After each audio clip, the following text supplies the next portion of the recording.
Welcome back to All the Cars I've Loved Before, the podcast where we park the data at the door to focus on the stories that matter. Those are your stories. It's time to get a little grease under your nails and step back in time to that first sense of pure freedom, the windows down, the music pegged, and your best friends piled in the back. Whether it's that forgotten beater, the one that got away, or every car reveals exactly who we are. We're driving into the personal history behind the metal today, so let's get into it. I am Doug, and I'm going solo today and going to share a few updates, and then we'll get right back into our new guest. We are... Quick podcast update. We are revamping our blog. We're going to use it to get the word out about recently released episodes and new recordings for each week, as well as past recordings that have not been released that are coming up in the near future. Check it out when you can every week. carslove.com/blog or subscribe, and you'll be the first to see that update. In terms of podcast reviews, the first review we have, the review for today, comes from Gerald. And Gerald says, "This is a binge-worthy podcast. Just letting it roll for the last couple of days. I keep smiling, nodding, and learning." And thank you, Gerald. And if you're enjoying the show, the best way to support us is leave a quick review on Apple Podcasts or share this episode with a friend who still misses their first ride, or shoot us an email at stories@carslove.com.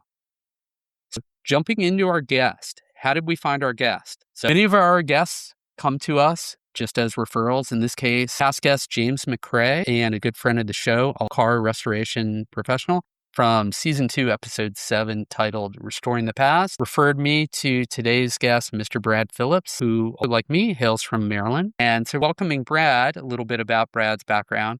He is a globally recognized collector car expert, and he has held top executive roles at Hagerty, America's Car Museum, and RM Sotheby's. Today, he's more than a corporate figure. He's a hardcore gearhead who believes classic cars are meant to be driven.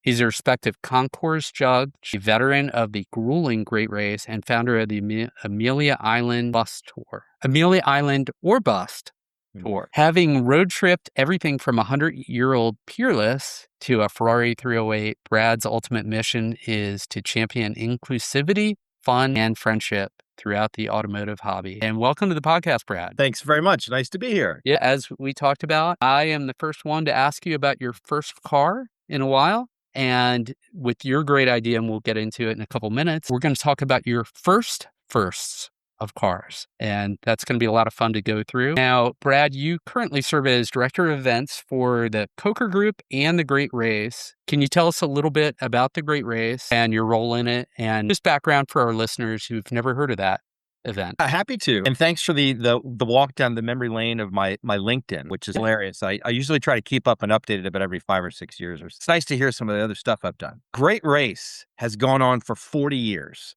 and it's a 2,500-mile time, speed, endurance rally. I've been the director of it and for Coker Group, which owns Coker Tire Company and a whole bunch of other great brands, just since October of last year. I've been a competitor in the Great Race since 2008. The vast majority of my knowledge about this type of racing and this particular event is from driving a 1916 Hudson Speedster across the country in it for a big chunk of those years, but I've driven a whole bunch of other different vehicles in it over time. But it's meant for vintage cars, 1974 and earlier. It's a lot of crazy backroads. I mean, we're on the backroads of the backroads, typically dodging Amish buggies and that kind of thing to get where we need to go. And it's an absolute hoot. And I just love it when people use cars for fun things. I don't like static displays. Anything I think all of us as a community can do to get people out driving, I am 100% on board with. It is a continuous race when it's running, right? Like I can imagine in some of these old cars, it takes quite a bit of time to get to where you're going. We run it's about 2 weeks. So it's 9 days of competition on the main race with several days on either end for other festivities and banquets and all that kind of stuff. So it's okay. And the competition is get to from point A to point B. That's competition A. Would that be fair? Then B to C, something along those. There are hidden checkpoints throughout the day, 8 or 9 of them, depending. And if you get an absolute 0.00 at the end of the day, you've done it right. The first person across the finish line is not always the winner of the day. Matter of fact, they may be way off pace if that's the way they come in. Okay. But it's all about just very exacting standards of stopwatches and following speed. It's really cool, actually. I can even show you because we've been working on a whole bunch of new routes. So every year, correct me if I'm wrong, it starts and ends in the same place, but the routes are totally different. All different. Every year it's different. So this year we're celebrating the centennial of Route 66. Okay. And it's, so we're starting in Springfield, Illinois, which is on Route 66. The actual beginning of Route 66 is in downtown Chicago. So we're all the way to the Santa Monica Pier just because of the last traffic and all the civilians, we call them, when we're out racing. It's fun. Gotcha. And then next year is not released yet. We typically release the next year's route at the opening banquet of this year's great race. So in late June, we'll announce what next year's race is. But we've been all over the country. I mean, every little corner. We have great memories of different places we've been. But the idea is really epic back roads and fun for the 100 to 500 hotel rooms we take up a night. I mean, it's a big event. Right. A lot of planning involved, I can imagine. So, wow. Awesome.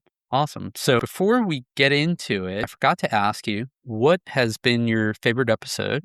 I think I know because it's another mutual friend. My friend Tom Young that you interviewed, Mhm. he's a Ferrari mechanic. He and I have had a lot of great adventures over the year. And honestly, I think that some of the pictures I sent you may have been of our adventure cross country in a car going to Monterey Car Week. And Tom and I we just drove down in my old 911 down to the Amelia Island Concours together, and you spend 3 or 4 days just running amok, and then we get back in the car and we head back up. So he's a really, really good friend, and I always like to hear what good friends are doing. So he just fell into this really amazing, he's got a lot of passion for it, but amazing business, restoring vintage Ferraris. And he likes lots of cars, and we're going to talk in a minute that your car and his first/second car, your first car, were of the similar lineage. I think it's really great. I mean, you can focus on a particular mark that you really like the best, but I think a real enthusiast, you have to have an appreciation for almost everything. Because if it connects somebody to their passion, that's how you make good friends out of it. You understand what's on the other side of the aisle a little bit, So it's always fun to do that. Indeed. And his background, like yours, is unique, right? He worked on The Tonight Show, if I remember correctly. You, like myself, have an IT background, IT sales. I think we talked about it back in the dark ages when I was in IT and technology consulting, building data centers. I mean, every time I walked into some server room, I just prayed that somebody would have a picture of a race car on their desks. I would have anything else to talk about. I got out of that back in the very early 2000s, and I'm very happy to have been in car stuff ever since. Great pivot for sure, right? So tell us about your very first car. What was it? How'd you get it? What are some great memories about that car? Well, if I wind it all the way back to more dark ages, back in about 1986 and I grew up in a car crazy family. So my dad had a Corvette that was very similar to the one that he had as a new car before yours truly came along, and it had to be traded out for something a little bit more family friendly at the time.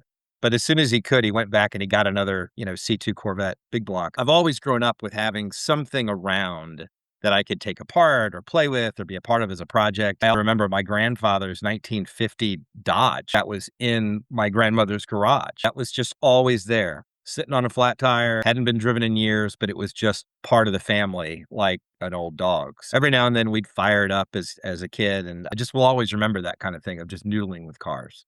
Mm-hmm. So it was kind of natural for us when I was 16, trying to figure out what am I going to drive? What are my interests? Wanted a vintage car. And what's really funny is when you go back and you say, okay, we looked at a lot of stuff, but what we settled on was a 1965 Mustang 2+2, so the Fastback body style. Mm-hmm. And I think it was kind of common for a lot of people to drive stuff like that. It was kind of like that was your fallback to not buying something more modern, like from the 80s, which was a modern car at the time. And I loved that car. And the thing that it really represented to me was, of course, freedom and getting out and driving. And it didn't bother me that it didn't have a 4-barrel engine or a hypo motor in it or whatever. It really represented something that my dad and we took it over an entire summer. And, in retrospect, I may have made some other changes, but we took it. It was originally a forest green car. We painted it Rangoon red.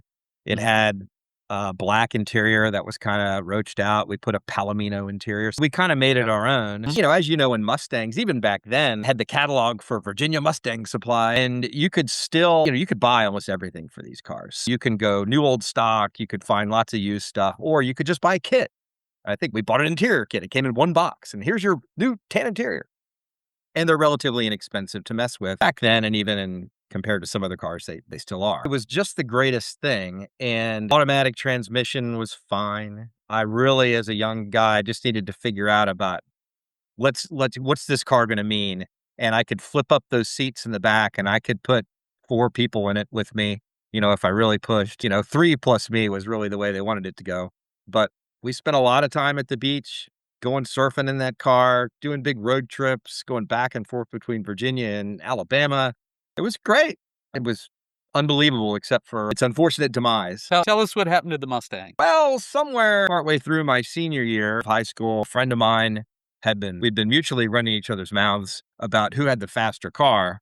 And of course, in retrospect, now we're all older, a 289 two-barrel Cruise-O-Matic with a 280 to 1 rear end was probably about the slowest way that you could go down that way. I mean, it was a bit lethargic, but it was a V8. Oh, it's got to be a fast car. Everybody else is driving, Honda Civics that were, back at that age, very slow. So whatever, it seemed like a fast car to some of us. And my friend had a Dodge Dart with a 318 two-barrel, equally as slow. So we turned out we were very well matched in our slowness, and we got into a little speed match after high school one day and knocked both of our cars into each other and totaled both cars. No one was injured, but we ruined both of our cars.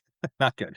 It wasn't a game of chicken, though, was it, Brad? Somebody merged in, and as I remember it, we both hit our brakes, and everybody had drum brakes all around, and both the cars got completely squirrely and banged into each other and then went off the side of the road. In their teenage high school years, and there's always some reason something worse should have happened and it didn't, and then later on in life you're thankful for the experience. Sorry it was a fastback. Indeed, always wanted another, but if we lived through it. And Tom Yang's his first car was a Mustang, and his second car, which he still has, I think, it was a 2+2 Mustang Fastback. You bet. Right? And I think it's red. A great car. I recommend hanging on to them and not wrecking them. Fastback Mustang is very prized. I had a whole bunch of different years over the years, but I've never had another Fastback. They got very prized, and I'm never going to find another one for $3,500. I can tell you that. And I think you have to be at least our third guest that had a Mustang 2+2 Fastback, because John Davis from Motor Week, who was on, that was his first car. So you guys are onto something. Well, there's a lot of utility in them.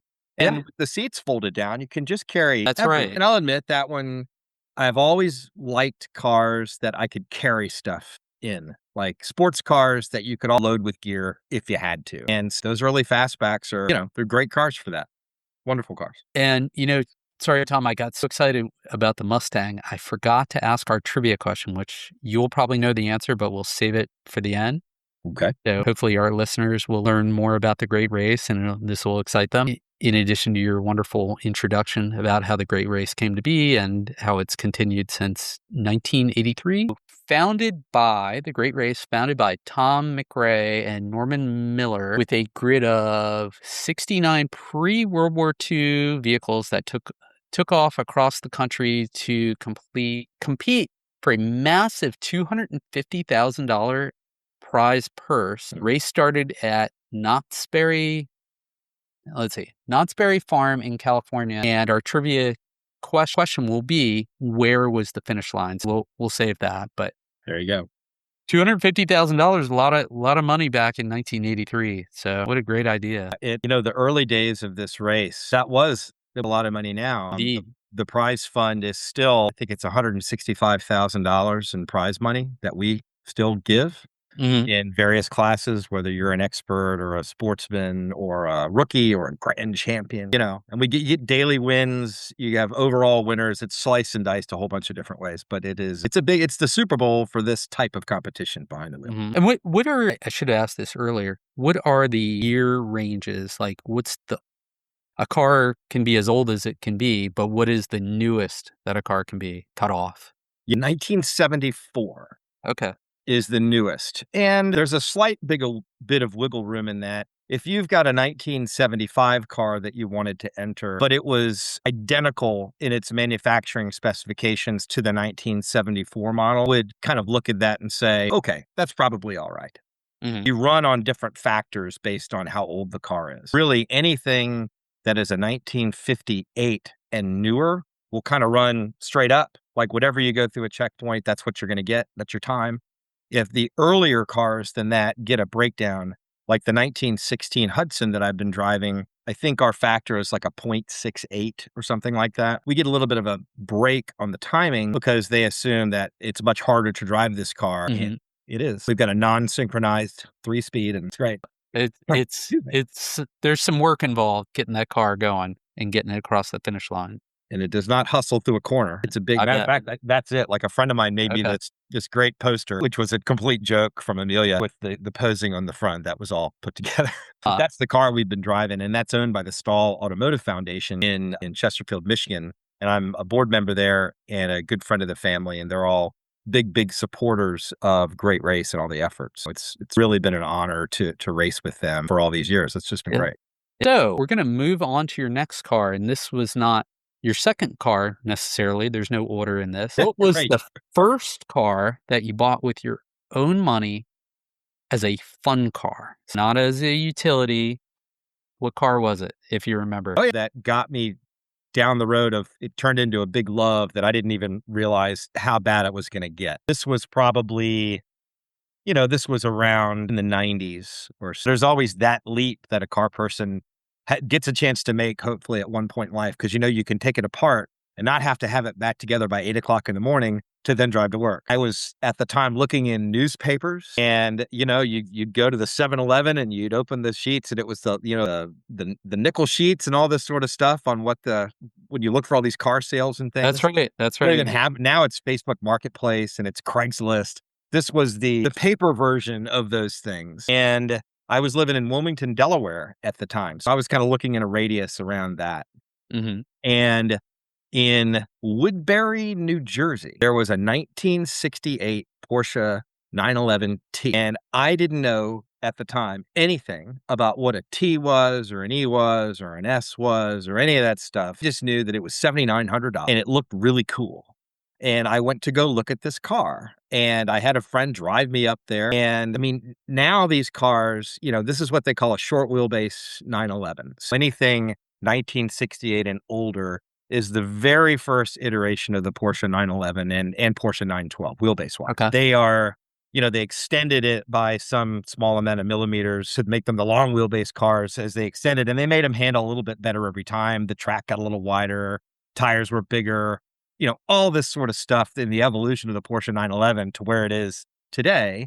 But where it started was this incredibly lightweight, sitting on 165 R15 tires. It was originally built as an Irish green with a brown interior Sportomatic 11T, which was the lowest horsepower one that they made. So great car. The least desirable specification that anyone could have ever ordered one, back in that time. The fact that it had a 5-speed in it was great with me because that's what I wanted, and it was an easy conversion. And truthfully, most people converted them from those early Sportomatic automatic-y things, which was really a manual transmission, but it had a solenoid on the top of the shifter. So first Tiptronic, first whatever. It didn't, again, it was slow. The parts were non-existent to fix them at this point. And it was much better that it had a 5-speed in it. The thing that was really fun about the car, and it had been brought into the country and was seized from some enforcement action and auctioned by the U.S. government.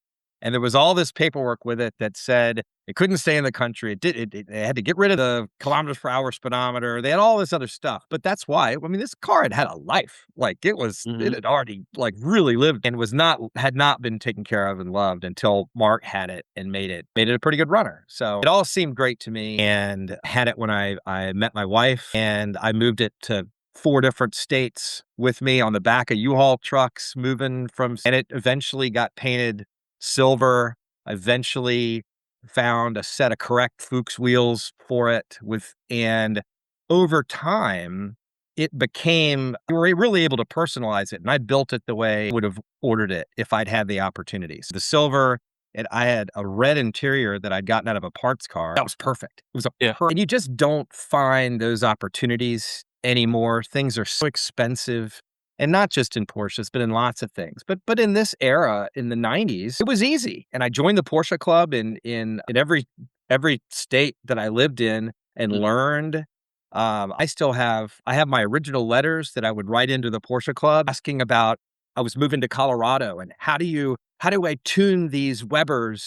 How would I jet them for high Oh, altitude? And I would get a letter back and wow. it's printed in some, compilation book from that Porsche Club puts out. But that was the way that you learned. And over time, you would get on message boards and things and the Ren lists and stuff. And Hmm. the early S Club was a really big one for me for those early 911s. But I realize it's a long story. But this car, because it was mine, drove it everywhere. I drove it all over the country, in the snow, in the rain, in the deserts, coast to coast. And every time I drove it, it put a big smile on my face. And it really created, having a Porsche is something that I will always have if life continues to go the way I want it to. But I have an 87 911 now because I had two other short wheelbase 911s. I had a regular 911 normal long after I'd sold this car to then upgrade to one that I thought I could keep kind of moving up. Hmm. The problem was when I sold my last one in 2011 of the old ones, thought I was going to take that money because I sold it for like $37,000. And I'm like, woo, somebody Yep. knows the Porsche market now. 20 minutes later, they were 130,000. So what did I know? People like to know what car to invest in. Ask me what I've sold recently because it's sure to just skyrocket, you know? All right. But I did flip and I went and I got this Carrera, this 87 Carrera that I have now. And it has turned out to be an absolute dream. And I do all the same stuff with it I did with the earlier ones, except it's got air conditioning kind of Mhm. on a fall day. And You know? and you drive it everywhere, right? You drove it to Amelia most recently, right? And the really fun thing, again, Porsches are pretty easy to deal with anyway, no matter what year they are. If they're set up okay, I don't know another more reliable collector car to own. I mean, once you get the bugs sorted out of a 911, they're usually good for a long time before they need something else. And Mhm. I've done the motor on this car. My friend Keith Martin at Martin's German Service in Roanoke is an expert. He built the motor for me. He's who I bought the car from. It was serviced by him for 20 years prior to me buying it from him. Knew the history. So it just goes and goes and just love them. Wonderful. Well, what was your first and I believe only Ferrari? So I like this color combination, I guess. I bought an 83 Ferrari 308 GTS Quattro Valve. And this was back in, I had a note, 2016, 2015, something like that. I bought it. Everybody, it's just something you go through. I was cruising eBay one day and saw this car listed, and it had a story that I didn't really believe, that it was an original owner car. It had 55,000 miles on it, which to me is nothing. Apparently, to a lot of Ferrari people, that means the car is used up and done and needs Right. everything. It's Right. such a difference between sometimes of a Porsches and Ferraris. There's a rivalry there, of course, sometimes. But anyway, this seemed like a great car. And I had a good friend who lived in Tucson where this car was, who went and looked at it for me and said, it exists. The guy's great. He bought it new and now he can't get in and out of it anymore. So he's selling it. And I'm like, well, I bought it. And I still to this day don't know why I was the only one interested in it because I put probably 15,000, maybe 20,000 miles on that car, which again, unheard of. But I really wanted to prove that you could drive it all over the country. And I did. And it was great. It was different for me because it just didn't have a lot of cargo capacity. And I know, you can be like, all right, you didn't buy the Ferrari for cargo capacity. But the trunk that it did have, everything you put into it would become superheated. Right. You take a duffel bag for the weekend, you go into a car event, and it would be a pressed brick of cloth that you'd then have to figure out how do you unfurl this stuff and it make the clothes wearable because they were just it was humid and it was just done. And if you had a passenger with you, there really wasn't much of anywhere to put much of anything, and that was the thing. The utility for me was hard. It was gorgeous. It was silver with that black boxer bottom. Really rare color combination Yeah, that is. for an Yeah. 83, and had the 14-inch wheels on it, which I think they look better. Here's my pitch on this. Mhm. Wheels and tires mean everything on an old car, I think. I think you got to have the right look. My 87 911 has got 15-inch wheels because I like that original fat sidewall look. That's what it's got. That's the way it came, 7s and 8s. And this Ferrari had those 14-inch wheels, and the tires were very difficult to find, very expensive, put it that way. You can buy them, but they're very expensive. But it was worth it to me to have them because it just looked right. It looked like, a fat tired Hot Wheels type slot car, and I just don't, when people put modern rims with the little small on an otherwise completely stock car. I always kind of want to go, think about it. Is that really what Right. is it going to handle the way you think it's going to handle? Because it's got 16s on it now? Right. Right. Exactly. My, my cross to bear, I guess. My DeLorean still has original 14s and 15s, and a friend of mine just somebody else made reproduction. They look original, but 16s and 17s. And to me, those are too big. They don't match the car. Never been used there are X number of companies out there that just are reproducing different parts. They're improving new parts. They're very creative people who are coming up with solutions to get rid of I know you're familiar with this, the Bosch K-Jet, which my car still has, which it's worth more money with it, but man, it's annoying. Just all the emissions thing. I'm still troubleshooting what I did this weekend, and it seems like every weekend I'm trying to find why when the car is warmed up and I'm decelerating, generally like after coming off a highway or whatever, if I am decelerating, step on the engine, the RPM drops just low enough that the oil light flashes and the car almost stalls, not quite. And then you lose your power brakes for like that split instance, which is always the worst time to do it when you're decelerating because there's probably a car in front of you. So I'm still trying to figure that out, but they make LS swap kits for them. I mean, Yes, they do. You can do anything with those cars. But there's a limited amount, and there's a limited amount of appeal, right? Very, very different than the Ferraris and the 911s, whatnot. Oh, I think the DeLoreans are absolutely iconic. Everybody smiles. And what's the point of all this stuff? Do you want people to smile when you drive by in whatever it is? I'm sure you get grins and thumbs up everywhere you go in that car. Everywhere. Gas stations, you name it. It's great to see people's response, right? And a Lamborghini you wouldn't get from most Ferraris. It's a good segue to accessibility and trying to use cars. Are you interested in cars? I don't know. It just comes up in passing. And I said, well, I do own a DeLorean. And they're like, okay, I guess you're a car guy. Like, that's enough. That's right. Or you really like Back to the Future, one or the other. Or in my case, both. What was your first JDM car? That one was related to the story with Tom and I. Okay. Going cross country. And I was very fortunate in my work. I was in specialty insurance for a long time, still am. And I've gotten to know this guy, Gary Duncan, who owns a company called Duncan Imports and I would go to Gary's place all the time, and I would wander these long aisles of weird right-hand drive stuff that a lot of it never came to the States, but because of the 25-year rule, there's always this rolling sort of, okay, these types of cars are now starting to come in. And I was walking down and I saw a car, and it was called a Toyota Century. And in Japan, some of them are taxis. Some of them are executive limousines. Some of them are owned by Yakuza mob bosses. But the point is, they were built on a completely separate assembly line at Toyota. They must have had 20 coats of paint on it, all hand rubbed.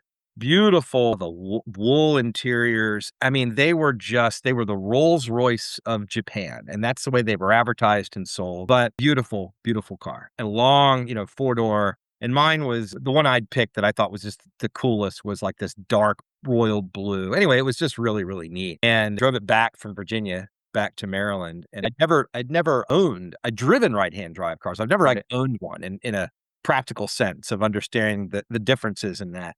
And, there are some things to think about, if you're going to the drive through at the bank or anything else, and all of a sudden you're like, oh, I gotta be way over there to figure it out. Or go park, right? Or go park. But that was my first JDM. And again, everyone was really friendly about it. We did, I can go on about our big trips. We did a VinWiki video.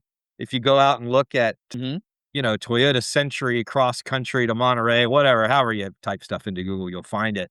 But my friend Tom Young and I drove this thing all the way across the country and then took it to Monterey Car Week. And we went to Bonneville in it. We had a great adventure on the Bonneville Salt Flats at Speed Week in it on the way out there. Drove it through Yosemite. The hard part was that it sort of started to self-destruct the longer we drove. If you're going to buy one of these, you have to understand there's some MacGyvering of when certain electrical things start to go bad because Toyota doesn't support it. Toyota says, we built this car 25 years ago. We don't care. We're selling new cars. It's a completely different mindset on some of these things. And I hope that the community catches up with it. They can survive. But, You know, those Yeah, you started the we style. were kind of squatted going the last leg into Monterey. Mhm. But it worked. You know, we got some GM F-body air shocks and got it level again. So we found one hack to replace the shocks to get it Yeah. to sit. And that car has a V12, The right? new ones do. So anything Okay. post 1997 has a V12. When I had mine, it was a 4-liter V8, a little Hemi head V8. Very cool. Okay. But now the V12s are in. It's the only 12-cylinder engine Toyota's ever made, and essentially it was two of their really good 6-cylinders mated at the crank, right? Mhm. And unbelievably smooth. I think it's like, you know, upper twos, maybe 300 horsepower, somewhere in that range. A lot of Right. torque. They're very smooth, and there are several that people drive around in the States now that you can see.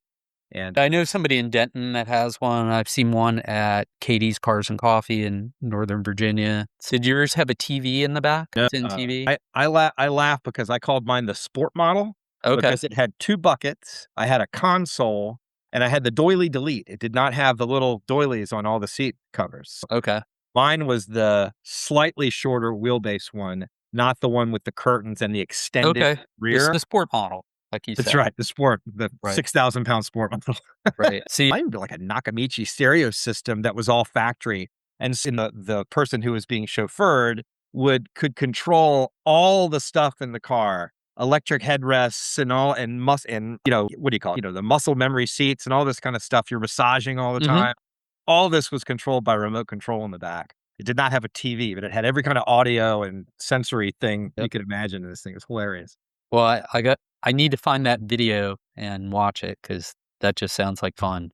It was great, and, you know, again, when you do an adventure like this with a friend and you're experiencing this together, you know, Tom had never been in one of these cars before, so we were like every mile was like this, "Wait a minute," and we talk about this in the video some, but, you know, you can do Google Translate on your phone, right?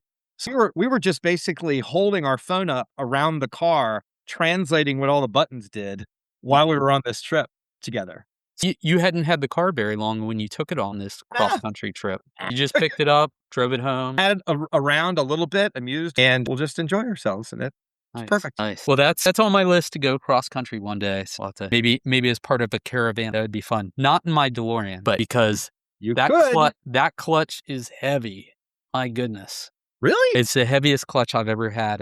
It's speaking of all the parts availability, a company called, what is it called? DPI, and I forget exactly, DeLorean Parts International, I think. They make a kit with a just reduced effort master and slave cylinder. And that kit has been at my friend's house in Jarrettsville, Maryland, since like December. So we're just trying to coordinate a time to get my car up there, and he's going to install it because it's just never been the same. So Got it. that car in traffic is not fun at all. It's a Renault engine, a Peugeot engine? What's Uh, that? 2.85 liter PRV. It's got Peugeot, Renault, and Volvo parts. To your point, similar to your Porsche. There was a guy, you know, we all watch YouTube. I have a guy I like to watch, the Legit Streetcars guy, Oh, Alex. Alex, yes. Yeah, and he did. No, and the guys who helped him, that's where I bought my DeLorean, actually. And That's so, awesome. if you're good on time, I want to ask you about a few more cars, a few more firsts.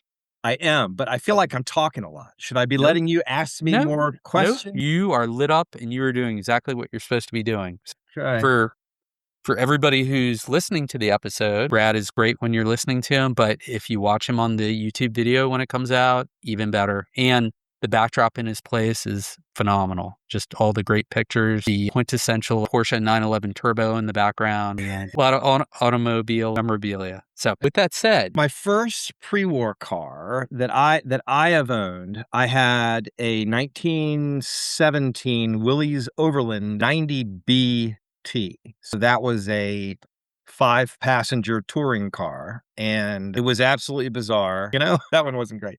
but you made it halfway. We made it to Ohio before the production people finally shut it down and said, we do not have enough budget for you to put to run 10 quarts of oil through this thing every hour. It was like, whatever. We would have done it. I wanted an old car. And, you know, you had referenced when we first started talking about this Peerless. Haggerty at the time owned this Peerless. I think it was a 16 or a 17 Peerless. First V8 car, all that kind of stuff.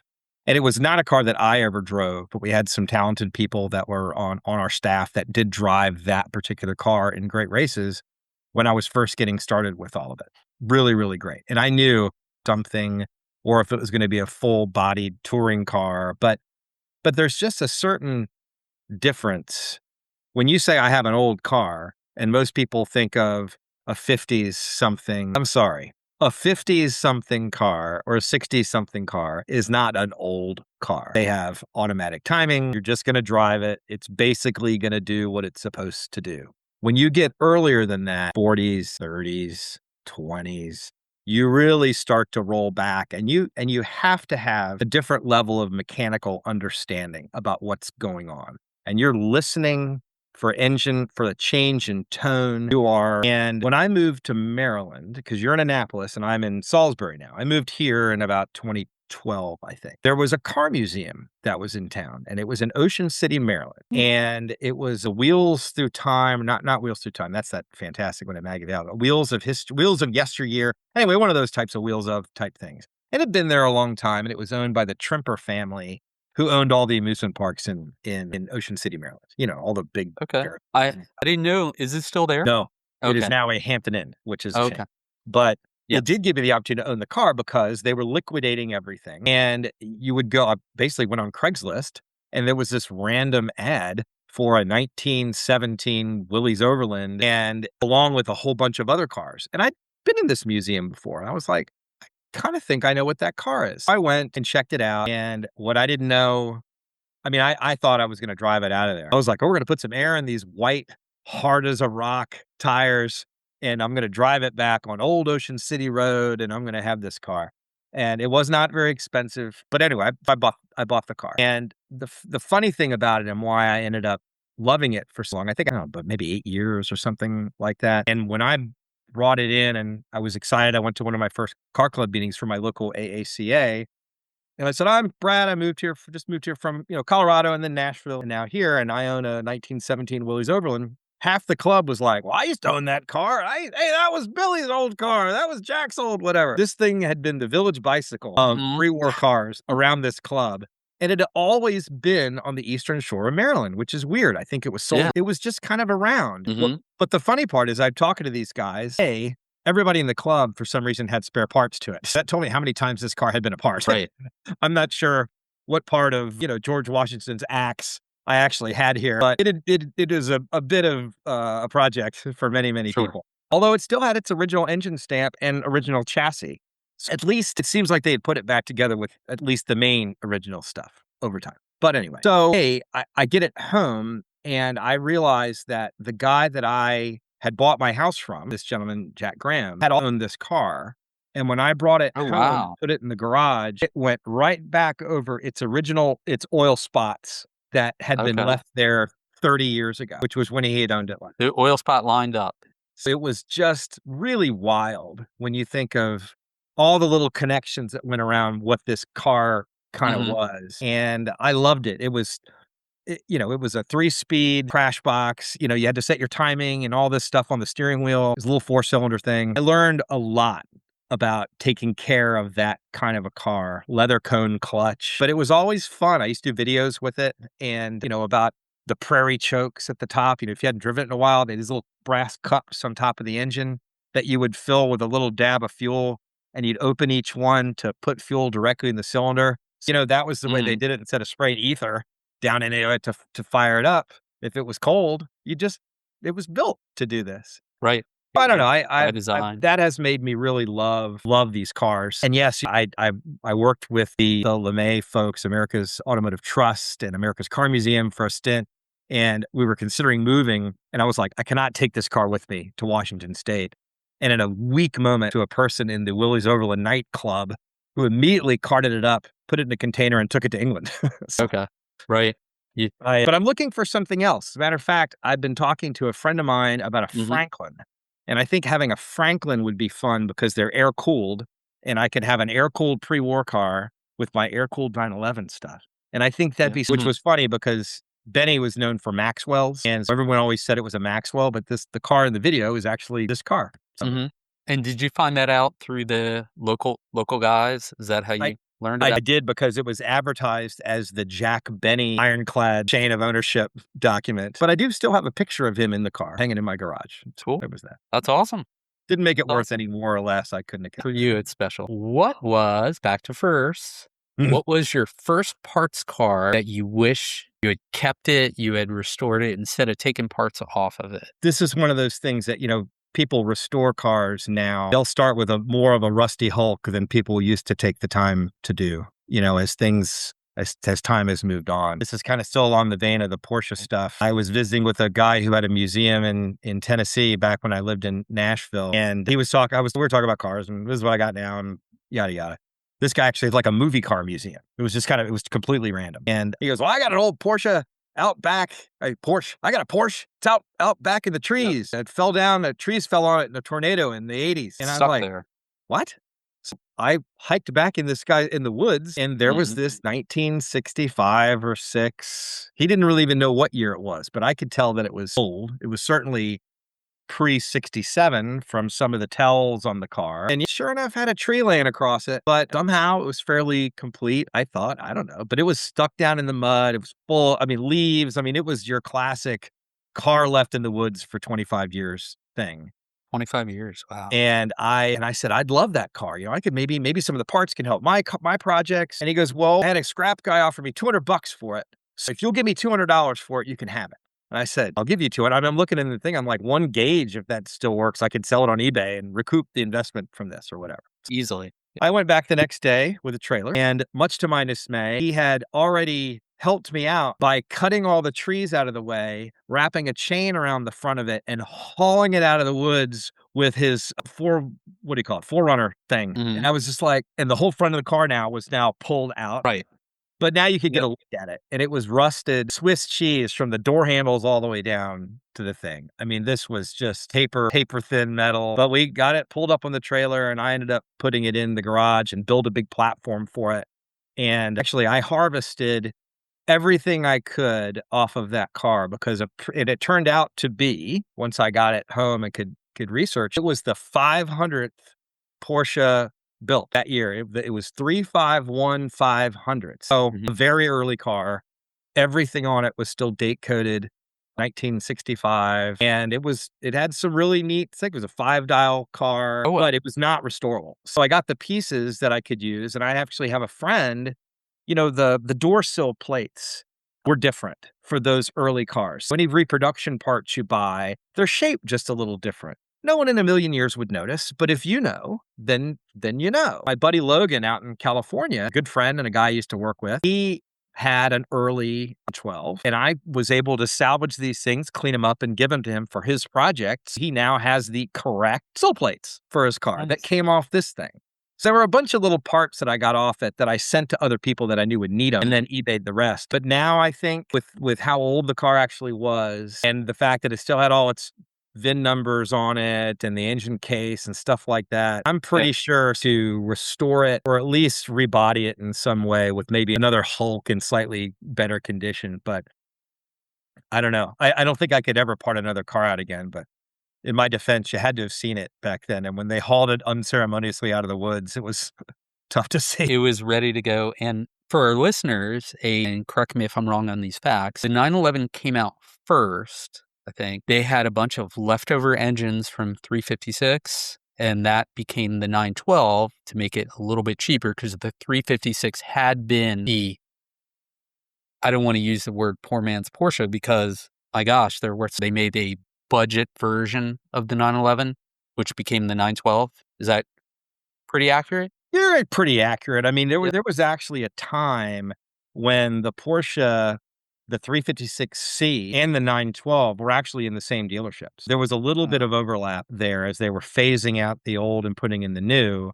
And a Porsche 912, where it used to be, the poor man's Porsche and all this sort of rigmarole from back then. 12s are now, they're just as prized for a different reason. They're a little bit more economical to run, a little bit. 90% of the restoration parts you need are the same as on a 911. So it's not like it's cheaper to restore one, but they have a different lightness to it. It's a 90 horsepower engine and in a very light body. It's still a lot of fun to drive. And I think it's found its own audience with people that appreciate it for what it is, not as a less viable alternative to 911. Now a 912 is really accepted as its own thing. I think it's wonderful, and they're beautiful cars. They're just as pretty to look at. Deep into the apex of a corner, if you lift, you may want to wish sometimes you had a little less weight back there. Yes. Yeah. So many more, if a couple more, if you don't mind. What was your last break race car that you were competing in before taking over the event? That would be the 1916 Hudson Speedster that you can kind of see back there. And that was owned by Haggerty? Do I have that right? No. This car is owned by the Stahl Automotive Foundation. Yes. They have Ted and Mary Stahl have a fantastic museum being kind of reborn as an experience center. And it is in Chesterfield, Michigan, outside of Detroit. If you want to go and see Duesenbergs and all kinds of really, really incredible cars, it is, even the Chrysler turbine car they have up there. They've done videos with it. Oh, wow. With Jay Leno, and it's really unbelievable the types of things that you'll see up there. And I'm proud to be associated with them as part of their museum board, and it's just great. The family's wonderful. I've had a lot of good times with these people. But this particular car, I will miss. I appreciate and the gravity of running this whole crazy event across the country every year. I'm honored by the opportunity to do it from the folks at Coker that own it now. But I will miss piloting that big Hudson. It was quite a trick learning how to do that, and it was tricky too, because not only is it a 3-speed manual, crash box non-synchro, it did have some tips and tricks to it.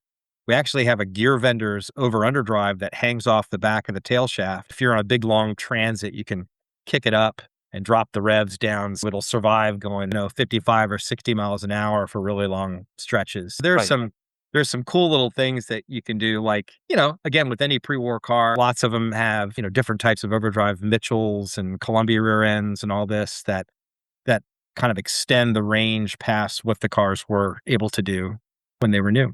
It's super neat. No, that's just like resto mod, so to speak, right? Like just finding a way to keep the car going in modern times at speeds it was never intended to go. There are a lot of really good companies now that are out there that are doing modernized versions, Restomods or whatever, of Mustangs, of Broncos, of K5, Blazers, all this sort of stuff. It's really fun when you have to kind of look twice at it. And, if it's got a modern Coyote V8 in it or something, or an LS, but it looks the part. Like a lot of these things, they'll have like a Dynacorn, which is a Ford, an official Ford tooling sort of product, a completely modern, brand new sheet metal. And underneath it is, this modern powertrain. I think that's pretty slick. Like, I really like it. I used to not be as interested in it when I was younger.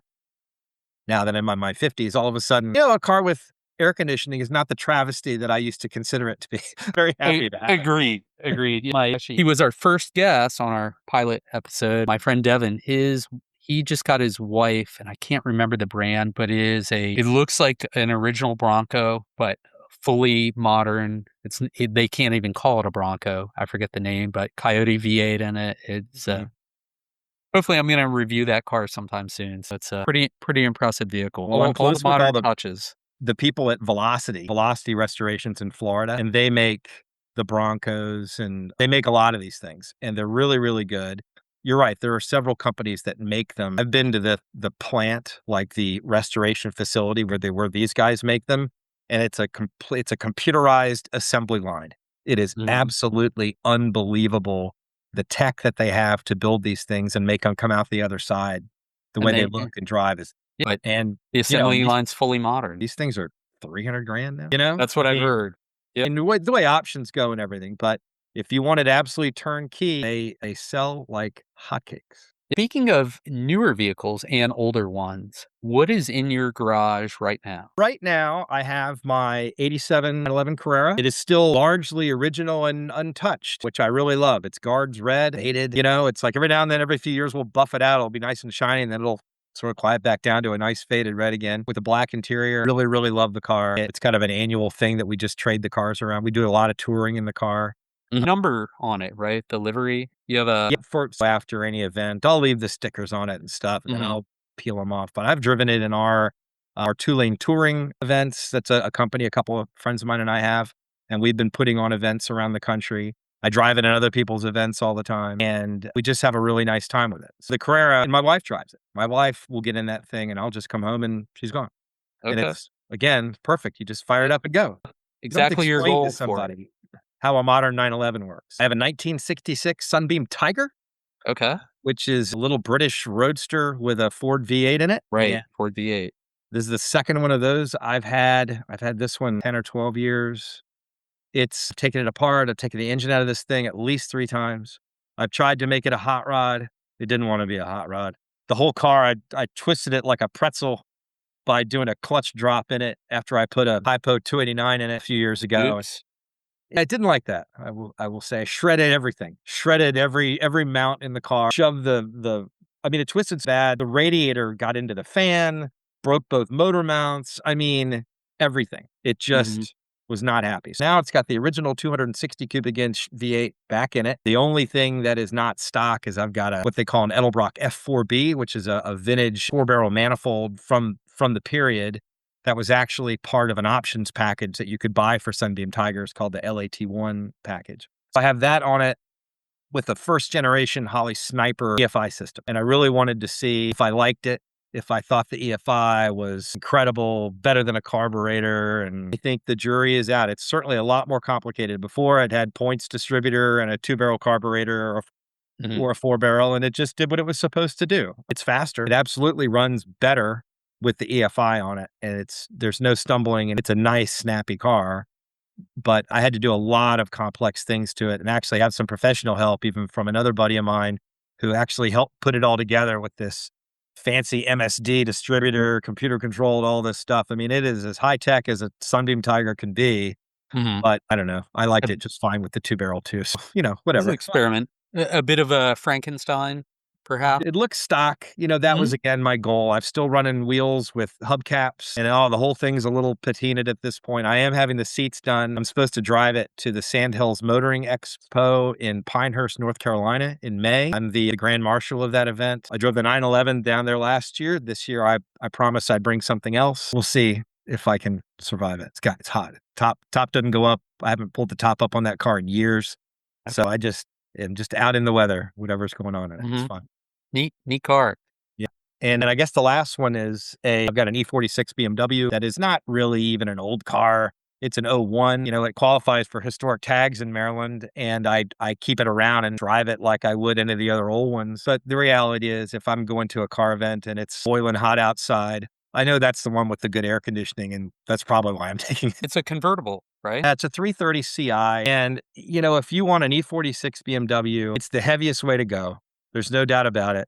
It is probably any power gain I'm getting by having a 330 over a 325 is negated by the extra 200 pounds of machinery I'm hauling around for the power top. But, for people that don't mess around with old BMW stuff, and I say old, anything pre-turbo, I think, is kind of the sweet spot for BMWs. Any of the naturally aspirated 6s that they had through the E30, E36, E46, that sweet spot from the mid-'80s to about 2005, you are really hard-pressed to not enjoy yourself in whatever spec, a 325 or a 330 or whatever you pick. It's just a great era of BMWs. So I just appreciate them for what they are. That never failed me. Those engines are smooth, that inline 6. Nothing like it. And easy to service, but they're easy to maintain for a DIY guy. They're not terribly complex from a computer standpoint, really, yet. I would really love, that G-body sort of era of turbo. And by the time they got up in the late 80s, they had tamed a lot of the ills on the first versions from the 70s. They weren't quite as, widowmakery-ish is what they'd said. Right. But you've really got to, I've never had the experience. I've driven one, maybe two, didn't do anything in anger, just sort of was on a tour and somebody was willing to swap with me so I could play around. And there's just something about a 930 turbo. Again, as a kid of the 80s, the poster cars, Lamborghini Countach, Porsche 930 turbo, those are the two big ones of that era for me. And the 930 is ultimately usable. The Countach, of course, is, how do you not love that? What an icon that is. But I know what I use cars for at a 930 would be perfect for me. right? Perfect. There's something about the whale tail and the wide fenders as I stare at the picture in the background. So what is this? I swear this will be the last car question. For now, I'm hoping you'll come back. What is the car you wish you had never sold and would love to buy back? And who knows, maybe the current owner's listening and they can get in touch with you. I actually know where this particular car is. Okay. If I think this is the one I'm thinking of. I've had probably 40 or so. I've had a lot of time, but I love Saabs. And I don't know why I love Saabs so much other than they're just a little different. And many years ago, I actually drove a Saab 9000 Turbo as a daily driver back when it was just kind of a daily driver car. And now time went on and I said, I really want to revisit that. I love that car. I never had one with a stick. And a 9000 Turbo with a stick shift is a different animal. The engine computer is tuned differently. It's got a little bit more boost. It's probably 25 more horsepower or something. And that's, Okay. that's a number you Significant. can generally feel. So again, Craigslist somehow. This is Mhm. you can tell the area like where my bottom feedingness on when I'm looking for cars. Mhm. And there was a 9000 Turbo in near Washington, D.C., just a couple hours from me here. It had something big. It was a downpipe. It had a 3-inch exhaust on it, like off a Bluebird bus that went out, but it terminated under the bumper just as it should have. So you really had to kind of look at it. Bilstein shocks. Really, really nice build, but looked like a stock car. And it was in really nice shape. So I bought it, played with it, and found all the correct arrows, air, and it was the aero model of it. So it was just awesome. Had the good seats, everything was cool. If you like 9000s, they kind of look like the box a Ferrari would come in. That's like the old joke because they're just these kind of weird square angular 4-door hatchback things. But they're beautiful to me. I love these cars. And the fun part about it, the way these cars were geared, they were actually in all the road tests of the day, they were faster than a Lamborghini Diablo on a third gear pull. And of course they rigged these tests like, okay, what's the one category we can say this car's faster than a Diablo? And that was it. But even stock, like this car gearing wise, you'd put it in third gear and you'd drive and you'd idle it down. So you're going about 40 miles an hour and you're in third and just squeeze it. And by the time your foot got to the bottom of the floor on the squeeze, that needle had gone to 105 before you needed to shift into fourth gear. It was fun. Such an exhilarating rush from this car that you did not think it had in it. And I would just do that incessantly all the time. Well, I should have kept it, but I was on one of the great races and I'd driven it to the start that year. And the son of one of our other great race friends, who was another competitor, was there. And he was a young kid and he was going to McPherson College in Kansas with their fantastic auto restoration program. And it turned out he was an enormous fan of Saabs and had always loved the Saab 9000 Aero and all this stuff. His name Cash? No. Okay. One of them is a Saab guy, Cash and Ab. They are, well, if they're there together, they're probably working on this car together. Yep. But I got sweet talked out of it. His dad, Brett, came and said, well, what do you want for it? I was like, I don't know. I put some money into it. I paid this for it, whatever. I don't know, $6,000. Okay. Damn it. But he then has taken the motor apart. Now it's probably got 400 horsepower and he loves it. So while it's bittersweet that I don't own this car anymore, and I'm always looking for another Saab 9000, and I can never find one that's in as good a shape as what this one was. There are 1,000 roached out ones out there that are just hanging on by a thread. I'm sure. Yeah, Saab. But anyway, that one I wish it went to a good home. And maybe one day I can cajole it back into the garage again because I know where it is. But I did. I loved that car. We did Tail of the Dragon in that car. Okay. I gave the keys to my 911 to a buddy of mine and I drove my Saab and we said, do you want to, we'll go up and then we'll switch on the way back. I said, I'm good. I said, I'll stay in this Saab, baby. I had the best time in that car. Should not have been that good, but it was. Is it fair to say a Saab today is, or the equivalent today is a Subaru? And I'm saying that from the cultness, if you will. It can be, yes. Cult of personality of a car. Yes. They don't have quite the, you've got a WRX STI guy or something that might be in that same class of crazy person with early Saab turbo people, The rivalry back then with Saabs, actually, because I was driving them back, like, we would always, like, in the snow, you couldn't beat it. Because you'd watch a guy in a 5 Series BMW getting crab walking sideways up a hill in the snow, knowing he's going for the ditch. And you go right by in the front drive Saab. Good point. It was fun.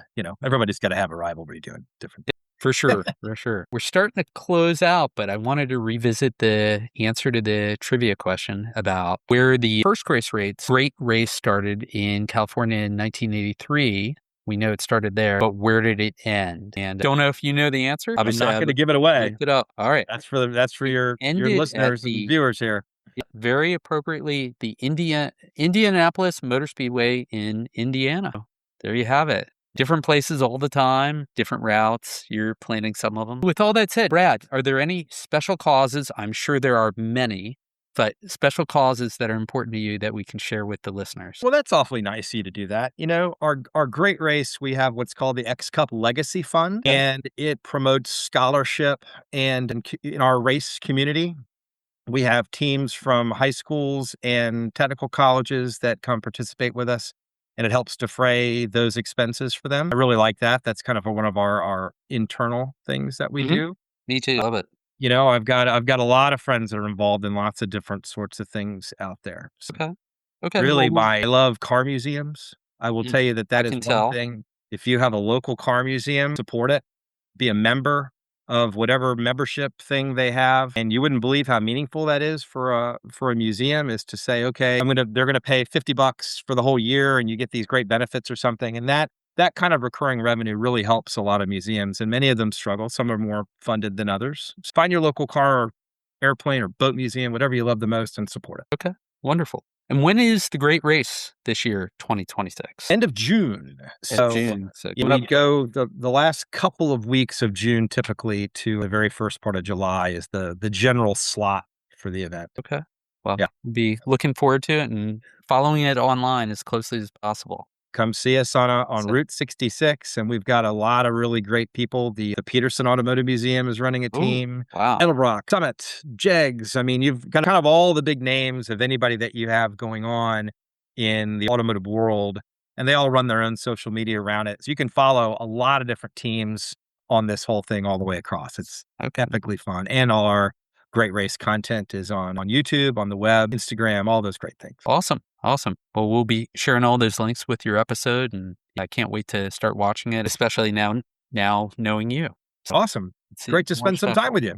Yeah, indeed. Our listeners can find you at thegreatrace.com. Is that the best place? And on YouTube? My main gig is running this event. If they find us there, that's perfectly fine. I'm very easily found.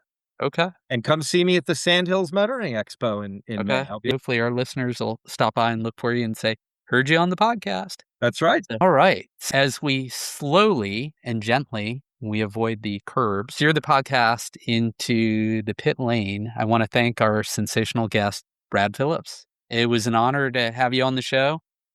And I hope our paths will cross in person very soon, whether it's going to be in an event you're emceeing or just a local car show in the Maryland area. You are a true car guy, and we'd love to have you back. I'd be happy to be back. I love doing this stuff. I'll interview you. You've got some good stuff you got to talk about. Okay. You spend too much time talking to me. Okay. All right. Well, you can be our guest host. Perfect. And you can interview me. I'd love it. It'd be an honor. So, and for our listeners, you have just heard the high revving, low mileage, late model, heard round the world, authoritative podcast on automotive nostalgia.